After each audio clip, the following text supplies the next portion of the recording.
Bonjour, nouvelle leçon de français.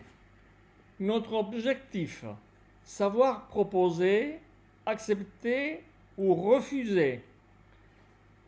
Il y a longtemps qu'on ne s'est pas vu. Nous sommes toujours les 10. Antoine, Paul, Marie-France, Dominique, René, Gilles, Roland, Bernard, Carole et Chantal.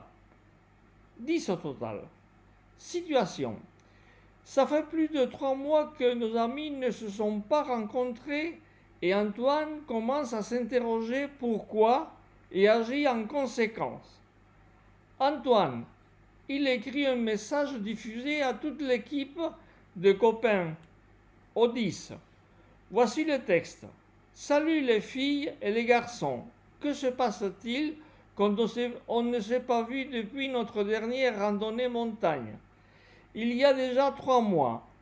Est-ce que vous n'avez plus envie qu'on se rencontre ou est-ce que vous êtes très occupé?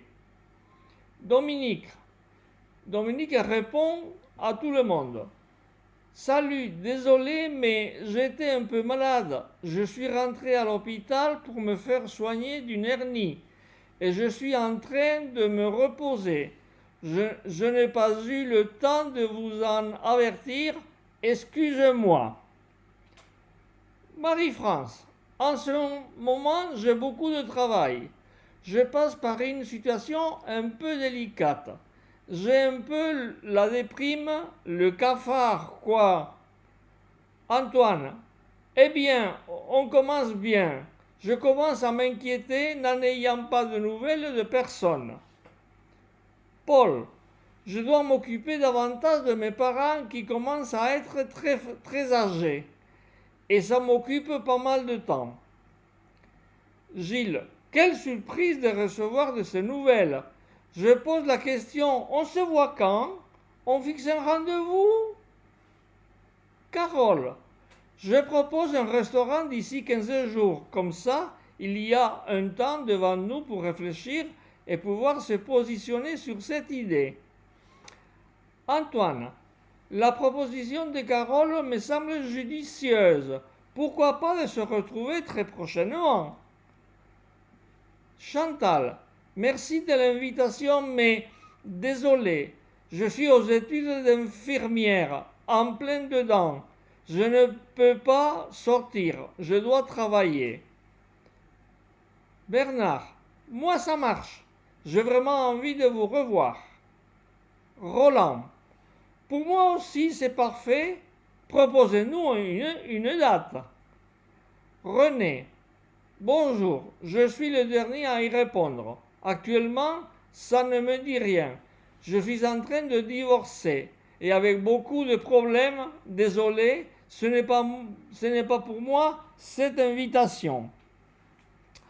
Antoine, je vois un peu sombre tout ça. Je vous propose d'y réfléchir, comme dit Carole, et je reviens vers vous d'ici une dizaine de jours. Entre-temps, bon courage et à très bientôt.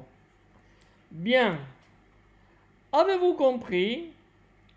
Ici, il y a des propositions, des aspects positifs, des moins positifs, les propositions, quoi, des soucis, des accords, de refus. Est-ce qu'on peut le repérer? Alors, des propositions. Gilles, on se voit quand? Carole, je propose un restaurant d'ici 15 jours. Antoine, pourquoi pas de se revoir très prochainement? Je vous propose d'y réfléchir et je reviens vers vous d'ici 10 jours. Aspect positif et acceptation. La proposition de Carole me semble judicieuse. Bernard, moi ça marche. Roland, pour moi aussi. Proposez-nous une date. Des aspects moins positifs, négatifs. Dominique dit qu'elle a été un peu malade, elle est rentrée à l'hôpital. Marie-France est déprimée, elle a le cafard. Antoine, je commence à m'inquiéter n'en ayant pas de nouvelles de personne. Paul est très occupé avec ses parents. Chantal est très occupée elle est aux études plein dedans. Alors tout ça, c'est pour les aspects moins positifs, voire négatifs. Accepter. Antoine, la proposition de Carole me semble judicieuse. Bernard, ça marche. Voilà. Et Roland, la même chose. Le refus. Chantal, je ne peux pas sortir. Elle est très occupée. René, actuellement, ça ne me dit rien. Voilà pour ce cours. Alors, à vous de voir si vous avez compris ou vous n'avez pas compris. Sinon, vous répétez, vous entendez, et puis voilà. Au revoir. Le cours d'espagnol viendra plus tard. La clase d'espagnol un poco más tarde.